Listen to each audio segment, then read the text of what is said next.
All right, let's now go across to Mark Rutte, who's addressing the press. Let's listen in.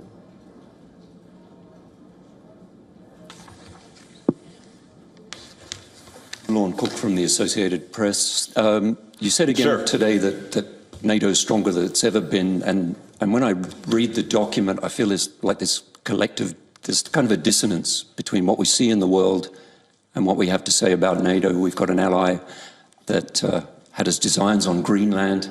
A bunch of other allies had to go there with a trigger force, right, to keep this ally away. We've had that ally calling others cowards. We have the Secretary of State and Defense who don't turn up. Russia remains the biggest threat to NATO, and it doesn't seem like President Putin is intimidated at all, really. And you've said yourself within the next few years he could launch an attack somewhere in Europe. How is it that NATO is so strong in these circumstances? Well, let me answer that question head on. And I've said it before. I don't believe that with the present American administration, the whole of NATO would have been reaching the 2% at the end of 2025. Take some big economies like Spain and Italy and Belgium and Canada. We're far from the 2% mark. They all got to the 2%. And this is bringing in billions and billions of euros/dollars to spend on defense. And then the Hague Summit, without the present administration in the United States and the present president, I don't think we would ever have reached this commitment to spend 5% of our GDP on defense, including the 3.5% on core defense. And then finally, I think it was very important that the new American president coming in, Trump 47, opened the dialogue again with Russia to end the war in Ukraine. Because in the end, it was only the United States, I believe, who was able to break that deadlock. So that would be my direct reaction to your question. Okay, and just next to him, Terry. Thank you, that's efficient. Hi, Terry Hi. Schultz Good morning. with DW.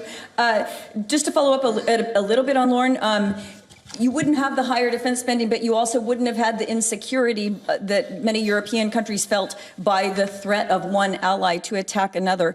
But more broadly, when you look at the threat picture as you give it, and you say that it's much more dangerous, the Middle East doesn't come up, and yet so many of your public statements over the last weeks have been about how NATO allies need to support the U.S. in its efforts on Iran. I mean, do you feel that this is now a NATO issue? And how much are you working behind the scenes to do what you have advocated, and that is support the United States in its attacks on Iran? Thank you.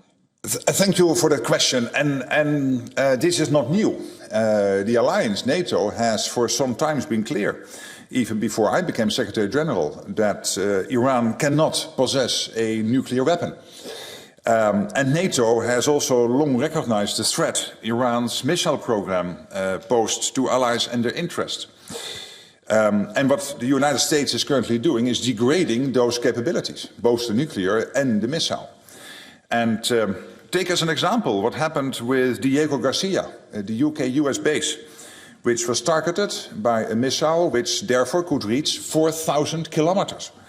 So the logical conclusion of that missile launch is that Iran has now capabilities increasingly dangerous for allies. Of course, the good news is that NATO stands firmly with all allies. We successfully, as you know, intercepted ballistic missiles heading to Turkey from Iran on 3 separate occasions. And when it comes to making sure that sea lanes are opening up again, and if they have opened up again, that collectively we are able to, as a world community, to make sure that ships can sail there.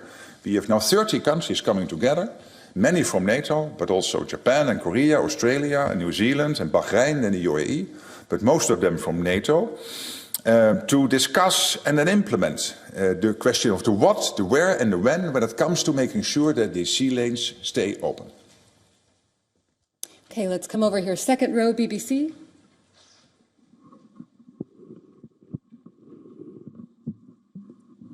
Thanks very much, Mr. Rutte. Good morning. Good morning to you. Congratulations with your new Director General. I'll pass that on.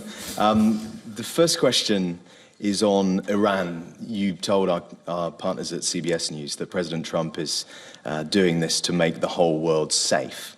I was just wondering how you can argue that in the short and medium term? And also, how concerned you are about the impact on Ukraine, because you talk about how it's so central to Europe's security, and we've seen already how it's really benefiting President Putin, what's happening in terms of the easing of sanctions on oil, and that the Ukrainian conflict is being overshadowed, which I know is a concern of yours. And secondly, if I may, you have made a conscious decision not to criticize President Trump publicly. You're among a number of figures on the global stage who have done that. But just last week, he was saying that NATO allies were cowards for not joining what's happening in Iran, joining him and Prime Minister Netanyahu. And in that Truth Social post, he ended it by saying, we will remember. Now, whether or not President Trump is aware of this, but that has real echoes and chimes with words of remembrance that for more than 100 years, people in Europe in particular have been using that sort of phrase, we will remember them. So I just wonder, I'm not inviting you to criticize President Trump, because I know that's something you've been reluctant to do, but how does that touch you? How does that feel you when you see that sort of post? Well, thank you. Let me, various elements in the question. So first on Ukraine, the good news is that essential equipment into Ukraine continues to flow. And that is important because we have to do everything, and NATO is very much involved through the Command in Wiesbaden, through JTAC, individual nations providing support to Ukraine, including the essential equipment coming from the United States, paid for by European allies, getting into Ukraine. So that continues, that's good. Then when it comes to the comments of President Trump, as I said also on CBS, what I've been seeing is some frustration with him about the Europeans needing to take time to react to his requests when it comes to this question of making sure that sea lanes are open. And I said, hey, there is a reason for that. And the reason is that for good reasons, the US was not able to consult with allies because they wanted to keep the campaign secret. And again, for good reasons, to make sure that nobody knew what happened on that Saturday morning. And there's always a risk if you inform too many people that things might leak. But that also had the disadvantage that it takes time for the Europeans to get organized. The good news now is that thanks to the leadership from the United Kingdom, France and others, originally 6 countries, the UK, France, Italy and Germany and Japan and the Netherlands, then on Friday 22 countries, and by now over 30 countries have committed to come together to discuss the what, the where and the when it comes to making sure that the sea lanes stay open. And this is exactly also to the request of President Trump. And more generally, when it comes to the Middle East and the situation with Iran, NATO has been consistent over the years that NATO does not want, as an alliance, and this is a collective position, for Iran to get its hand on either a nuclear capability or a missile capability. All right, so that, of course, is the response that Mark Rutte was willing to give on the question when it was asked pointedly that Donald Trump in his post to describe the NATO allies to be cowards. So this is all that Mark Rutte was, in fact, willing to say about that comment by Donald Trump.